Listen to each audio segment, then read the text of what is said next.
प्रकृति माँ बूढ़ी हो जाती तो बेटा भी जवान भी बूढ़ा हो जाएगा, लेकिन आत्मा ज्ञान स्वरूप ईश्वर नित्य एक रस है। बुढ़ापा जवानी शरीर में होती, अपने मैं में नहीं होती। बचपन आया शरीर का, जवानी आई शरीर की, बीमारी आई तो शरीर की, मृत्यु आई तो शरीर की, लेकिन ज्ञान स्वरूप मुझ चैतन्य में कुछ नहीं। आओ मान मैं वो हूँ, ऐसी समझ आ जाए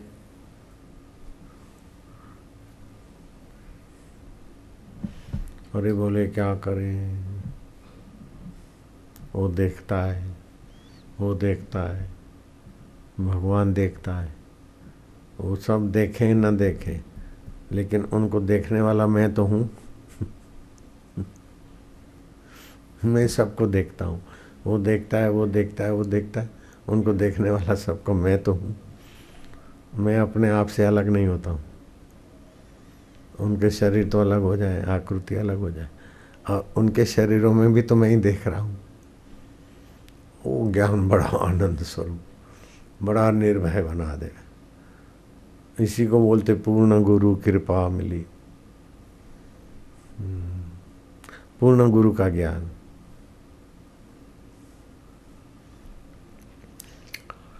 तो अपना जो शुद्ध ज्ञान स्वरूप है उसमें स्थिति हो गई तो मृत्यु का भय नहीं रहेगा। झूठ कपट करके सुखी रहने की इच्छा नहीं रहेगी। कर्म में आसक्ति भी नहीं रहेगी, लापरवाही भी नहीं रहेगी।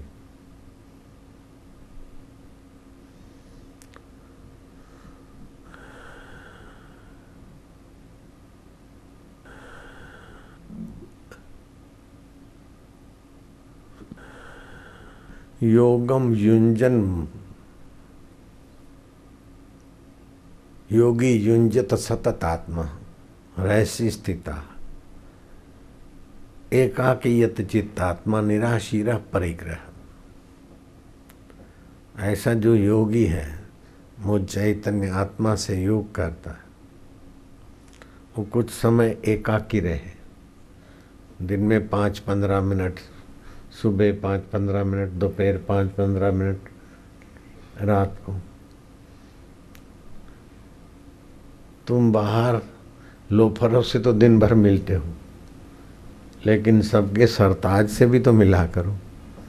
काम लोफर है, क्रोध लोफर है, मोह लोफर है, मद लोफर है, अहंकार लोफर है, ये तुम्हें उलझा के चले जाते।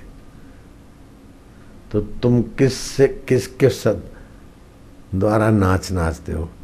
काम आया तो काम का नाचे कमर तोड़ के चला गया। तो तुम्हारा संचालक कौन है?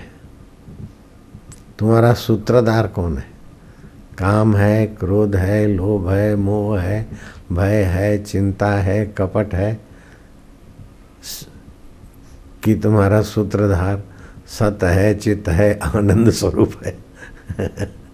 अगर सूत्रधार सच्चिदानंद है तो ये लोफर आएंगे जाएंगे पाले हुए कुत्ते की नहीं पूंछ हिलाते हुए।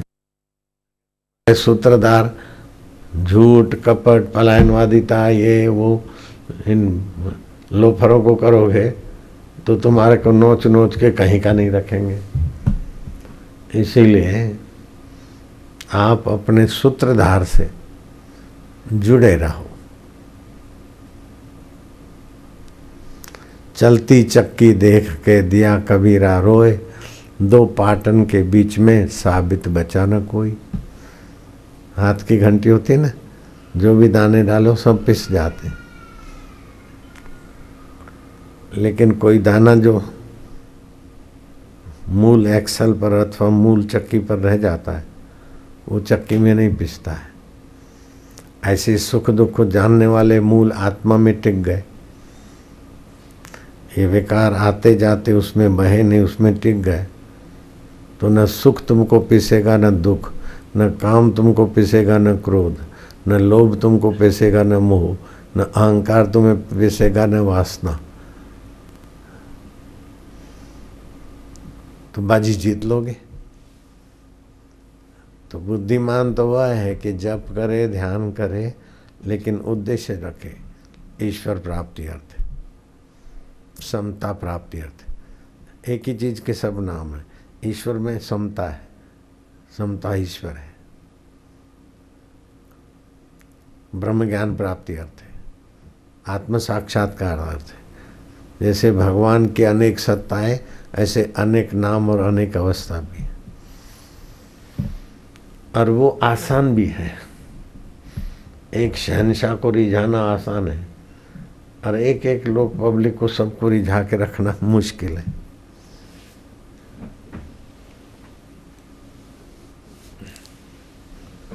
अपने में तृप्त रहना आसान है, लेकिन सभी को तृप्त करके और तुम अच्छे हो ये कहलाना मुश्किल है।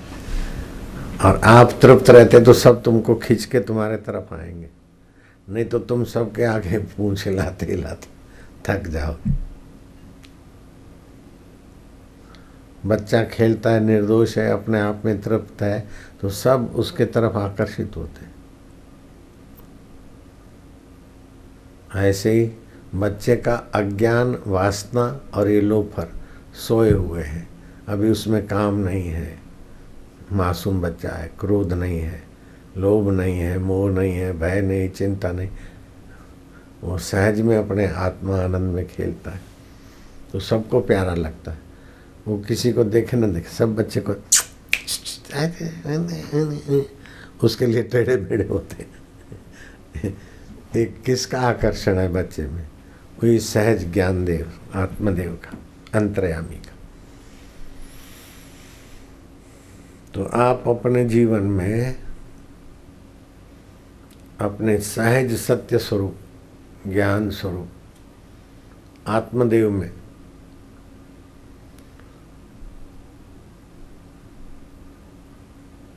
पहुंचने के लिए संसार की सेवा करो, तो संसार तुम्हारा ख्याल रखेगा। लेकिन तुम संसार को दबाने जाओगे तो संसार तुमको दबाएगा। तुम संसार से सुख लेने जाओगे तो तुमको संसार नोच के खत्म कर देगा। जो भी संसार से ज़्यादा सुख लेते हैं वो बावरे वायड़े हो जाते हैं। देखा होगा, जितना स्पीड से संसार का सुख लेते हैं उतने बूढ़े हो जाते। रात को भी जागते तो जल्दी बूढ़े हो जाते। 10 से 3 के बीच जो जागते ना, वो जल्दी बीमार, जल्दी बूढ़े हो जाते। उस समय कोशिकाएं बनती है लीवर में, नेत्रों में, जो भी आवश्यकता चाहिए वो ऊर्जा समाहित होती है। 1 से 3 के बीच तो भूल के भी नहीं जगना चाहिए। 1 से 3 अथवा 10 से 3 तक ड्राइवर लोग जगते हाईवे के, तो देखो उनकी जीवनी शक्ति मरी मरी, अपने स्वास्थ्य के प्रति, अपने अधिकार के प्रति, अपने जीवन प्रतिक्रिया के प्रति अनभिज्ञ है। ट्रक का मालिक तो टैक्स भरता है, ड्राइवर टोल भी भरते, टोल टैक्स, फिर भी 4 पुलिस वाले कहीं खड़े हो जाते और कतार लगा देते, ड्राइवरों को नोचते रहते, गाली देते रहते, पैसे निकलवाते रहते। किसी ड्राइवर का बड़ा फ्लैट देखा क्या? कोई कार देखी, ड्राइवर भी है, फ्लैट भी है और कार भी है? नहीं। सभी से ज़्यादा मेहनत वो करते बेचारे, लेकिन वो जीवनी शक्ति जिस समय उस आत्मा के नजीक होती है उस समय तो ड्राइविंग करते रहते। तो ऐसे ध्यान और भी जीवनी शक्ति बढ़ाता है। तो सुबह 3 से 5 के बीच, 4 से 5 के बीच प्राणायाम करें। अब लेट से सोए तो हम 4:30 उठे आज, लेकिन प्राणायाम जल्दी जल्दी किया। 5 बजे तक प्राणायाम पूरा कर ले, 7 बजे तक बड़े हाथ की सफाई, शौच जाना, पानी पीना, आसन करना वो कर ले, तो लंबी उम्र भी रहती है, सूझबूझ भी लंबी, अपने और दूसरे के अधिकार के प्रति भी प्रतिक्रिया का बल रहता है और संकल्प बल रहता है। हेलीकॉप्टर गिर रहा है, इतने लोग लग जाएगा, नहीं होना चाहिए ऐसा। नहीं तो एक पंख उड़े तो सैकड़ों आदमियों को गिरा देवे, मार देवे। हेलीकॉप्टर की पूंछ कट के उड़ गई और लोगों के बीच किसी को नहीं लगी। आगे के तो पुर्जा अलग हो गया और हम आगे बैठे थे पुर्जा अप टू डेट। तो ये आत्म शक्ति का प्रभाव। वो कोई उधर से देवता आए आके सब रोके तो देवता भी रोकेगा तो आत्मसत्ता से ही रोकेगा। वो तो है ही अपना आपा। देवता का देवत्व इसी आत्मदेव से है, ईश्वर का ईश्वरत्व इसी आत्मदेव से है। तो फलाने देवता को रिझाओ, फलाने को रिझाओ, वो व्यस्त है, बिजी है, कब आवे, कैसे करे। इसे तो वो जिससे करेगा वो तो है ही है। हम तो अपने ही ऑर्डर चलाओ अपने ही संकल्प से। यदि वह संकल्प चलाए मुर्दा भी जीवित हो जाए। वो देवता है, वो भगवान है, वो भगवान है। तो वो भगवान है, वो देवता है, इसका जीता जागता तो ये देवता निर्णय करता है। तो इसी देवता में स्थित हो। तो ये सत्य स्वरूप है। तो असत का आश्रय छोड़ो। चाणक्य नीति, और चाणक्य नीति वाले को आखिर सब छोड़ के परमात्मा में विश्रांति पाने के लिए जाना पड़ा चाणक्य को। हाँ, चाणक्य नीति ग्रंथ रचने के बाद भी उसको सब छोड़ के परमात्मा में विश्रांति पाने के लिए जाना पड़ा। एक लोटा और कंबल मेरा लाओ, चंद्रगुप्त से कहा कि मेरे को जाना है। तो आपका उद्देश्य जहाँ चाणक्य आखिरी में गए वहाँ जाना है। चाणक्य नीति पढ़ के छल कपट दबाव झगड़ा खोरी इस संसार में उलझो मत। जहाँ श्री राम विश्राम पाए, जहाँ शिव जी विश्राम पाए, जहाँ चाणक्य आखिरी में विश्राम पाए, जहाँ गुरु जी तुमको विश्राम दिलाना चाहते, उधर का उद्देश्य बनाओ, नहीं तो थक जाओगे। लड़ झगड़ के तो कुत्ता भी अपने अपने मोहल्ले का मालिक हो जाता है। की होया वो लड़ झगड़ के कुत्ता भी अपने अपने मोहल्ले का मालिक हो जाता है। वो की फर्क पया, थक जाने। ये लड़ाई झगड़ा करके मोहल्ले के मालिक हो गए, कॉरपोरेटर हो गए, कहीं के कुछ हो गए, कुछ भी नहीं है। अनंत अनंत ब्रह्मांड जिससे पैदा हो के लीन हो जाते, वो मेरा आत्मदेव। मैं देखा अपने आप को, मेरा दिल दीवाना हो गया। ना छेड़ो मुझे यारों, मैं खुद पे मस्ताना हो गया। अब इंद्र का राज्य मुझे नहीं चाहिए। देवरा बाबा को सेंट्रल का कृषि मंत्री ने जाकर प्रार्थना किया कि इंदिरा ने मेरे को कृषि मंत्री बनाया और कितने राज्यों में अकाल पड़ा है। जगजीवन राम था कृषि, बाबा दया करो। अरे बोले इंदिरा रानी को कह दो कि गायों की हत्या होती है, उसके पाप से देश में अकाल पड़ता है, भूकंप होते हैं। गौ हत्या का पाप बहुत दुख देता है पब्लिक को। हत्या तो कुछ करे, भोगते सब है। इसीलिए गौ हत्या बंद कराओ, सब ठीक हो जाएगा। बोले बाबा मैं कह दूंगा, लेकिन इस साल मेरी इलाज रखो। बोले अच्छा ठीक। वो सोना बनाना भी जानते थे, लेकिन खुद के लिए कभी बनाया नहीं। किसी छोरे को बता दिया तो उसने बनाया। फिर कलकत्ता में भंडारे किए, पूजवाया। कलेक्टर ने फिर उनको दबाव डाला, कैसे बनाया बताओ। फिर जॉर्ज पंचम को उसने खबर किया कि यहाँ तो साधु एकादशी को उपवास करते हैं, दसम को एक टाइम, एकादशी को पूरा उपवास, और दिन में 2 बार कोई बूटी है वो घोट के पीते हैं। फिर बारस को जितना भी पित्तल हो उसको पिघला देते हैं, और फिर उसमें वो सुबह सुबह का पेशाब की धार करते तो सोना बन जाता है। और मैंने लगभग 100 सेर मतलब 1 कुंटल अपने हाजिरी में ये सोना बनाया है। तो बोले वो सोना भी ले आओ, साधु को भी ले आओ। जॉर्ज पंचम ने आदेश दिया कलेक्टर को। साधु को बोला तुमको ले चलेंगे। साधु घबराया कि गाय का मांस खाने वाले, दारू पीने वाले, उधर ऐसी बूटी भी नहीं होगी, उधर तो बना भी नहीं पाऊंगा। हो देवरा बाबा को प्रार्थना किया। बाबा ने स्वप्ना दिया कि देख मैं मना कर रहा था, मैं एक से क्या मेरे को सिखाओ, ये माया है। छोटा संकल्प है को किया, ईश्वर प्राप्ति का संकल्प करते, सोना सीखने का संकल्प करके फंसा। जैसे वो काजू किशमिश का संकल्प करके उसी में उलझ गए। नौकरी मिल जाए, शादी हो जाए, प्रमोशन हो जाए, मैं विदेश में जाऊं, ऐसे तो कई आते, उनके संकल्प पूरे हो जाते।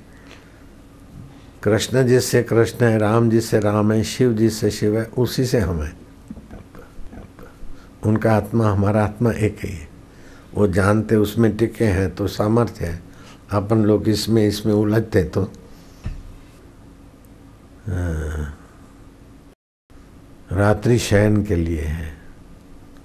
और जो रात को जग के बेचारे काम धंधा करते न, उनकी फिर सूझबूझ दूर की नहीं होती।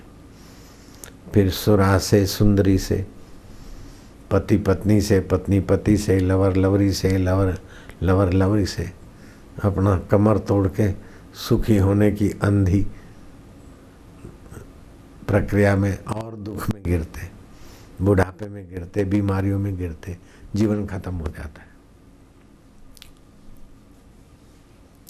तो अपना उद्देश्य ऊंचा बना दे और करनी ऐसी करें। शरीर को ज्यादा घिसे नहीं। रात को जागना, शरीर को घिसना है। विकारों के हवाले होना, मन बुद्धि को भी घिसना है। कपट, बेईमानी, चोरी के हवाले होना तो मानवता को ही घिस डालता है। तो चोर लोगों में भी मेहनत तो होती है, साहस तो होता है, लेकिन फिर भी घिस पिट जाते हैं। बड़े बड़े डकैत होते हैं, बड़े खूंखार होते हैं, अथवा दूसरों को मार पीट के बड़ा होने की आदत में। तो उनका सूत्रधार कौन है? अहंकार। ऐसे प्रसिद्ध अहंकारी की बात बताता हूं। सिकंदर जा रहा था तो डायोजनीस नाम के संत को पता चला कि सिकंदर यहां से गुजरेगा। वो अपने आत्म परमात्मा की शांति में लेट गए, रास्ता बंद करके। मंत्रियों ने बताया कि एक भारत का संत है, वो पैर लंबे करके सो गए। अरे मैं महान सिकंदर और मेरा रास्ता बंद करे? उसको हंसी आई। मैं देखता हूँ गए तो है डायोजनीस बड़े निष्फिकर प्रसन्नता से लेट रहे। डायोजनीस को देखकर सिकंदर हैरान हो गया कि इस आदमी के पास कोई फौज नहीं है, कोई राज्य नहीं है, कोई सुविधा नहीं है, कोई चमक डोलाने वाली नहीं है, और चेहरे पर इतनी चमक, इतनी प्रसन्नता, इतना आनंद। बोले तुम कौन हो? बोले मैं कौन हूं वो तो मैं बताऊंगा, तुम कौन है? तू कौन है? बोले मैं महान सिकंदर विश्व विजय करने जा रहा हूं। वो डायोजनीस हंसे कि विश्व की विजय? आज तक किसने किया विश्व पर विजय? विजय तो अपने पर करना होता है। काम से, क्रोध से, लोभ से, अहंकार से बचकर अपने आत्मा में विश्रांति पाना, आत्मा के आनंद में रहना चाहिए। निर्विकारी सुख है, निर्दोष सुख है और नित्य नवीन सुख है इस चैतन्य का। बोले हाँ, लगता तो है तुम बहुत सुखी हो, ये चीज़ मेरे को भी चाहिए। बोले चाहिए तो बैठ जा, जगह काफ़ी है, लेट जा मस्ती से, कुछ नहीं चाहिए, आओ आनंद हो जाओ उस सूत्रधार के हवाले। काहे को अहंकार के हवाले जाता है? मैं बड़ा कईयों के गर्दन काट के लूट के फिर बोलेगा मैं बड़ा, और मौत आएगी तो सब बड़ा रह जाएगा, भूतों के भटकेगा। बड़ा बनना है तो बड़े में शांत हो जा, बड़े की सत्ता लेके दूसरों को दबा दबा के बड़ा बनेगा तो दबाने वाला शरीर भी तो मर जाएगा। बोले बात तो ठीक कहते हो, लेकिन अभी मेरे को जाने दो, मैं जाता हूँ, विश्व विजयी होके आऊँगा। बोले पागल की बात करते हो, सिकंदर विश्व की विजय करके कोई वापस आया? वापस नहीं आ सकते, ये तो विश्व उलझा देता है। ये पालूं, ये कर लूँ, ऐसा बन लूँ, ऐसा बन लूँ, सारे हीरे जवाहरात सारे अधिकार अपने अधीन करने वाले बुरी तरह से मर गए। तू काहे को ऐसा करता है? बोले बात तो तुम्हारी सच्ची लगती और मुझे तुम्हारा रास्ता अच्छा भी लगता है, लेकिन अब ये थोड़ा जाऊँ। बोले जा तेरी मर्जी, वापस नहीं लौटेगा। और वापस नहीं लौटा, रास्ते में ही मर गया सिकंदर। वापस लौटा, आत्म साक्षात्कार को लौटा क्या? नहीं। तो मैं कहता हूँ कि कुछ भी सेवा करो, उद्देश्य आत्म साक्षात्कार रखो तो ये सेवा है। उद्देश्य अपना अधिकार लोलुपता, अपना लोभी लोलुपता नहीं, सत्य। सत्य दुश्मन भी सत्य के रास्ते तो उसको मदद करो। मित्र भी झूठ बोलता है अथवा अहंकार पोषने के लिए बेटा भी निकल पड़ता है तो उसको रोको। अहंकार के हवाले बेटा होता है अथवा खुशामद के हवाले बेटा भी जाता है तो उसको साथ मत दो। और ईश्वर के तरफ दुश्मन भी जाता है तो उसको साथ दो, वो तुम्हारा परम मित्र हो जाएगा, क्योंकि ईश्वर के लिए तुम साथ देते हो ना। भलाई के भले में तुम साथ दो, बुरे में साथ मत दो। बुरा क्या है कि जब विकारों के हवाले कोई जाता है तो तुम साथ देते हो तो तुम्हारे को भी नुकसान है। और निर्विकार नारायण के तरफ कोई जाता है तो आप सहयोग करते तो आपका तो भक्ति योग हो जाता है, कर्म योग हो जाता है, ज्ञान योग हो जाता है।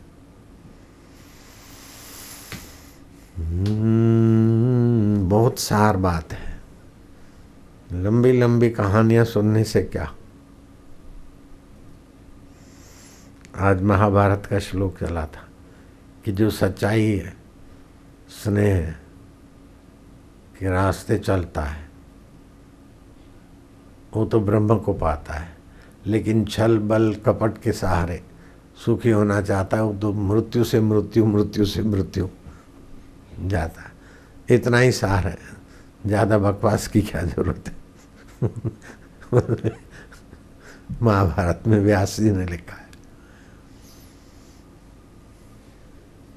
बापू मैं तमने पूछ्યું ने તમે કીધું બેટા તું ચામાં બોર્નવીટા નાખીને પીઓ અને કોફીનો એક ગ્લાસ પી, બસ બાપુ તમારી પ્રેરણાથી હું કોફી भी पीऊँ છું, બોર્નવીટા નાખીને ચા भी पीऊँ છું। એ बापू ने नहीं कहा, तेरी वासना बापू का आकृति दिखा दी। बापू तो कहेंगे कि चाय और कॉफ़ी में 10 प्रकार के पॉइजन है बेटे, चाय कॉफ़ी मत पी, और पीना है तो 7 से 9 के बीच थोड़ा बहुत पी, ताकि 9 से 11 के बीच भोजन कर सके। तो देखो भगवान की गुरु की प्रेरणा है कि तुम्हारी अपनी कल्पना है। एक गया अनुष्ठान करने, अनुष्ठान करके आधे में वापस आया, गुरुजी क्या हुआ? बोले ध्यान लगा और भगवान ने बोला जा बेटा शादी कर ले। गुरु बोलता है आरामी, भगवान ने नहीं कहा, तेरी वासना, तेरा मन ही आकृति धारण किया भगवान की। भगवान और गुरु प्रेरणा करेंगे, उसमें काम नहीं होगा, क्रोध नहीं होगा, लोभ नहीं होगा, कपट नहीं होगा, मोह नहीं होगा, और नश्वर का महत्व नहीं होगा, शाश्वत का महत्व होगा। दूसरे को मान आप अमानी रहने का महत्व होगा। बड़बड़ करके कुत्ते की नाई लड़ झगड़ के किसी को दबाने का महत्व नहीं होगा, सबके मंगल का महत्व होगा। हरि गुरु के स्वभाव के अनुसार अगर संकल्प होता है तो आपका भविष्य उज्जवल है, और सिकंदर के अनुसार संकल्प होता है तो आपका भविष्य नाशवान है। ज़्यादा उपदेश की क्या ज़रूरत है, इतना ही काफ़ी है। अनुष्ठान करें और काजू किशमिश आ जाए, ले खा ले, जान छुड़ा। वो तो बिना अनुष्ठान वाले भी काजू किशमिश 10-20 रुपए के मिल जाते, माला लेके 10 रुपए के काजू किशमिश दत्त तेरे की साधु बाबा ऋषिकेश। अनुष्ठान का फल है, एकादशी के दिन मन में चाह साधु बाबा बोल मेरे को काजू किशमिश दे दिया भगवान ने। अरे मूर्ख ठगा गया तू अपने संकल्प से। हे प्रभु आनंद दाता, भगवान तो आनंद दाता आनंद स्वरूप है, आनंद में रहो। अनुभवी ने एटलू आनंद मारे हूँ रे, आत्माना ज्ञान सिवाय काई न कहूँ रे, सुख दुख आवे तो वीरा सही लेवूं रे, अनुभवी ने एटलू आनंद मारे हूँ रे। ओम नारायण हरि। अपने आत्मदेव में हो, तुम कितने सुख रूप हो। जिसको सुख से निहारते वो सुख रूप हो जाता है। जिस पर प्रेममयी दृष्टि डालते हो वो आकर्षण का केंद्र बन जाता है। ये फूलों में मादकता तुम्हारे ही चैतन्य की, पक्षियों में किल्लोल तुम्हारे ज्ञान स्वरूप चैतन्य का। नहीं, चंदा में चांदनी तुम्हारे ही चैतन्य की, वही चांदनी आंखों को चमचम चमका रही।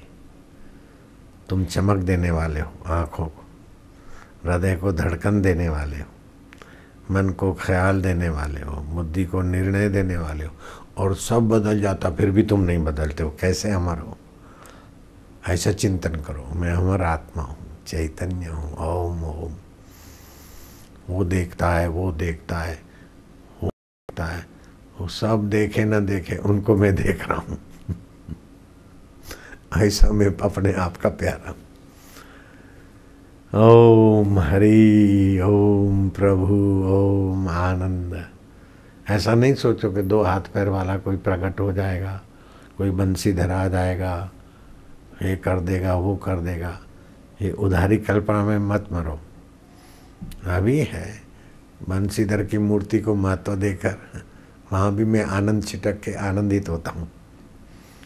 अब मुसलमान के आगे बंसीधर की मूर्ति रखो तो अरे ये कहाँ आ गए, हम तो अल्लाह को चाहते। तो जैसी जिसकी भावना वहीं से वैसा सुख दुख बनाने की सत्ता तुम्हारे चैतन्य में है। कितना स्वतंत्र तुम्हारा चैतन्य वैभव है। तुम्हारा चैतन्य अलग, तुम अलग ऐसा थोड़े है। तुम ही चैतन्य हो, हाथ पैर तुम नहीं हो। हाथ पैर तो यहाँ पड़े रहेंगे फिर भी तुम हो। ओम ओम ओम आनंद, ओम शांति, ओम माधुर्य। ये मोबाइल फोन, वेबसाइट, पिक्चर मानवता के लिए बहुत घातक है। शांति, ध्यान, भजन, सरलता, सज्जनता, आर्जव, क्षमा, संतोष, ये मानव को आत्मा परमात्मा मिल जाता। ये जीतूं ये अपना कर कर के मर गया सिकंदर, परेशान हो गया, भटक के मर गया। और डायोजनीस किसी को सताने आए, अमर पद में मस्त, जीते जी मस्त, और शरीर छूटने के बाद व्यापक विभू हो गए। और वो तो भटकता रहा। विश्व की विजय करने वाला विश्व का गुलाम होकर न जाने कितने माताओं के गर्भों में भटकेगा, और अपने पर विजय करने वाला मौज में रह गया। एकदम दो टूक बात है। तो अपनी ख्वाहिशों को कम करके आत्मविश्रांति पाओ। चल कपट बड़बड़ बड़बड़ बड़बड़ बड़बड़ झगड़ा खोरी अधिकार लोलुपता है छोड़ो। सत्य की प्रीति, सत्यमेव जयते।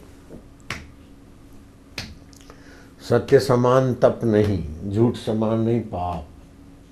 जिसके हृदय सत्य है उसके हृदय आप। और साधक वो है कि ऐसा व्यवहार करे कि गुरु जी को अथवा दूसरे गुरु भाइयों को विक्षेप ना हो। दौड़ दौड़ के ही हूँ, धक्का धक्की, ये मनमुख लोग होते हैं, आवारा। आवारा लोगों से तो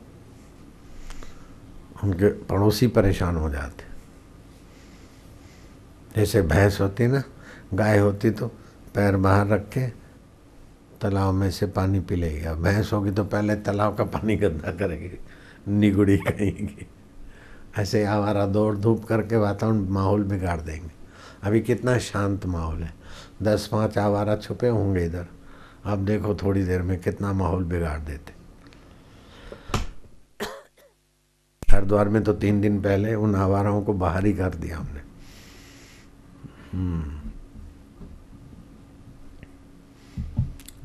शुरुआत में तो नए नए तो जरा केजी में तो बच्चों को पुचकारा जाता है, लेकिन कॉलेज में तो बच्चों को डिसिप्लिन सीखना चाहिए, नहीं तो बाहर निकालो। हाँ, शुरुआत तो ही हूँ चले, बहुत दिन हो गए फिर ही करत निकालो बाहर। कॉलेज के लायक ही नहीं, नालायक है। हाँ? जो डिसिप्लिन नहीं मानते धर्म की जगह पे और धार्मिक जगह के आने में या बैठने में, नालायक। अब संत उदार हैं, फ्री में बैठा दिया। अखंडानंद सत्संग कर रहे थे वृंदावन में, एक लड़का खड़ा हो गया, महाराज जीवात्मा में और परमात्मा में क्या भेद है? बैठ जा। बैठ गया। 10-15 मिनट में उथल पाथल करते हुए फिर खड़ा हो गया। महाराज आपके आश्रम में आते रास्ते में से ही नाली गुजरती है, आपके यहाँ बड़े बड़े लोग हैं, किसी को कह दो तो ये नाली को ढक दे या नाली दूसरी जगह से निकाल दे तो आराम हो जाएगा। बोले इसीलिए तो बैठा दिया था पहले, अभी तेरे को नाली दिखती है और महात्मा इसको बोल दे इसको बोल दे, ये तेरे को ज्ञान देने कोई बुलाया किसी ने? तेरे को ईश्वर में प्रीति है कि ये सब नेतागिरी में है? इसीलिए तो तेरे को जवाब नहीं दिया। कि गोरखनाथ ने मंत्र विद्या के बल से पुतले में से एक बच्चे को बनाया, बच्चों के कहने से एक पुतला, और पुतले में संजीवनी विद्या का संचार हुआ, वो बालक बना और आगे चल के नेगीनाथ हुआ। इससे समाज को क्या फायदा, वाचकों को क्या फायदा? ए बद्धू तेरी खोपड़ी में भूत। वाचकों को इससे ज़्यादा फायदा और किससे होगा कि तुम्हारे आत्मदेव में मंत्र शक्ति में ऐसी शक्ति है कि प्रकृति के नियम के पार मिट्टी के लौंदे में से पुतले को भी प्राण प्रतिष्ठा किए बिना पुतले को भी जीवन देने का सामर्थ्य तुम्हारा जीवनदाता में है, तुम्हारा आत्मा में है। वाचकों को ये लाभ नहीं होगा, सोचने का तरीका नहीं मिलेगा, और महान योग विद्या भारत की उसकी रक्षा होगी, दूसरों तक पहुंचेगा। इतना ही नहीं किया जोगी गोरखनाथ ने, महेंद्र राजा हिंदुओं को दबाकर बुद्धिस्ट बनाने को लगा था, तो हिंदुओं ने प्रार्थना की जोगी गोरखनाथ को। महेंद्र राजा को एक बार दबाया, थोड़े दिन तो ठीक रहा, फिर बुद्धों के चक्कर में आ गया। फिर जोगी गोरखनाथ को कहा तो जोगी गोरखनाथ ने कहा अच्छा। तो वसंती एक लड़का था, उसका पिता मर गया था, माँ बेटे जोगी गोरखनाथ की सेवा में थे। बोले वसंत तुम और तुम्हारे और साथी तालाब के किनारे मिट्टी लेकर पुतले तैयार करो जितने कर सको, मैं संजीवनी विद्या से और अस्त्र शस्त्र विद्या के बल से उनकी सेना रचूंगा, और तुम सेना वो सेना के द्वारा महेंद्र की नेपाल पर चढ़ाई करोगे। वो जानता था कि जोगी हमारे समर्थ हैं, गुरु की बात काटना सत शिष्य का काम नहीं है। जो आज्ञा उसने किया, और जोगी गोरखनाथ ने संजीवनी विद्या के बल से सारे पुतलों को अस्त्र शस्त्र सहित सेना बना दी। वसंती की आगेवानी में महेंद्र पे धावा बोल दिया। नेपाल में महेंद्र बंदी हो गया। जोगी गोरखनाथ के चरणों में आया, बोले अब तुम्हारे पे भरोसा नहीं होगा, अगर तुम्हारे को प्राण दान चाहिए, जेल चाहिए, कि भविष्य उज्जवल चाहिए। बोले नहीं जेल नहीं, आप आज्ञा करो, मैं मानूंगा। बोले इसको अपना बेटा मानो और तुम इसको राजकाज का भार सौंपो, तिलक करो, इसके साथ रहकर इसको राज्य में कुशल बनाओ, तो तुम्हारा भी आखिरी जीवन अच्छा जाएगा। संतान तो है नहीं, दूसरे मंत्री और दूसरे शासक प्रजा का खून पिए उसके पहले ये है मेरा साधक है, ये राज करेगा, इसको राज की व्यवस्था संभालो। तो अच्छी रहस्यमय बातें हैं। ये विज्ञानियों की खोज कुछ भी नहीं है जो रावण की खोज थी। ऐसे रावण से भी ऊंची खोज थी शबरी के गुरु की, मतंग ऋषि की। अपने ऋषि प्रसाद में किसी संत का होता है तो मैं उसका नाम डलवाता हूँ, फलाने संत का, फलानी जगह का। हाँ, संत परंपरा, ईश्वर परंपरा, गुरु परंपरा, सनातन धर्म परंपरा से ही सभी को लाभ होता है। अंधी आंखों से लाभ नहीं दिखे। एक मंत्री के मन में था कि मैं साधु बन जाऊं, लेकिन फिर क्या होगा, खाने पीने का रहने का क्या होगा, घर छोड़ने की इच्छा होती है लेकिन डर लगता है फिर क्या होगा।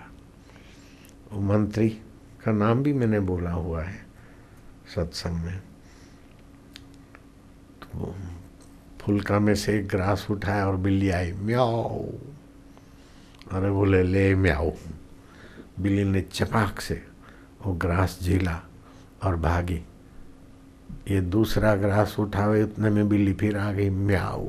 अरे खाया नहीं, ले कहाँ छोड़ के आई, दे दिया। ऐसे 6 ग्रास म्याऊ ले गई। ये कि कहाँ ले जाती, इधर खाती चबाती बैठी रहती, उठाया और चली गई। 7वां ग्रास डाला और उसके पीछे दौड़े तो देखा कि पास के अंधेरे कमरे में एक अंधी बिल्ली पड़ी है, आंखों से नहीं देखती, उसके यहाँ छोड़ के आती और वो खा रही है। अरे तू कैसा प्रेरक है, बिल्ली के हृदय को प्रेरणा करता है कि अंधी बिल्ली है, तू उसको पहले खिला म्याऊ, और मेरे को प्रेरणा करता है कि इसको म्याऊ को दे। तो कैसा सृष्टि रचता है प्रभु। आंख वाली बिल्ली को प्रेरणा देता है म्याऊ बोल, और मेरे को प्रेरणा देता है बेचारी म्याऊ बोल रही दे, और फिर उसको दौड़ाकर अंधी बिल्ली के तक पहुंचाता है। ओ मेरे रब, ओ मेरे रांझा, ओ मेरे प्रभु तेरी जय हो। गदगद हो गए, मंत्री पद का आश्रय छोड़ दिया, ईश्वर के आश्रय चले गए। तो आप नश्वर का आश्रय चाहते हैं, कपट का आश्रय चाहते हैं, काम क्रोध का आश्रय चाहते हैं, दूसरों को सताकर महान सिकंदर के रास्ते का आश्रय चाहते हैं, कि मतंग गुरु का आश्रय चाहते हैं, लीलाशाह गुरु का आश्रय चाहते हैं, अपनी कल्पना को गुरु बना रहे हैं कि सचमुच गुरु के कहने पर चल रहे हैं। खोज लो बस।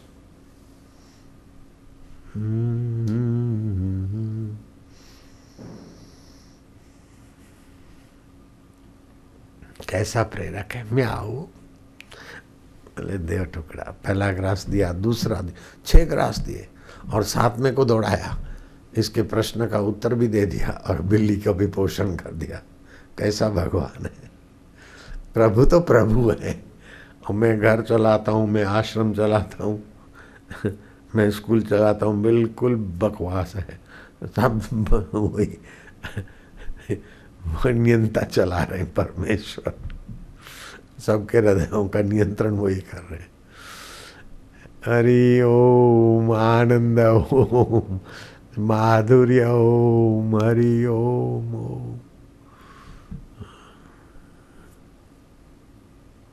मैं हरिद्वार जाऊं, मैं इधर जाऊं, जो जहाँ है वहाँ गहरा गोता मारते नहीं। बाहर तो कितना जाओगे, जीभ तालू में लगाओ। ओम हरि शांति ओम म्याऊ म्याऊ म्याऊ म्याऊ।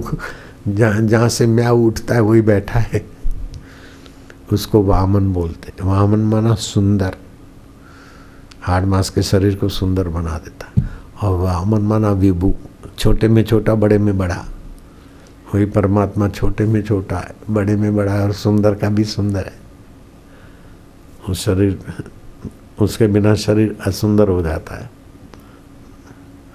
उसी से म्याऊ होता है, उसी से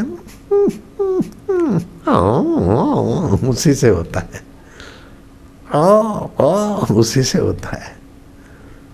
ओम नमो भगवते वासुदेवाय, उसी के नजीक के नाम।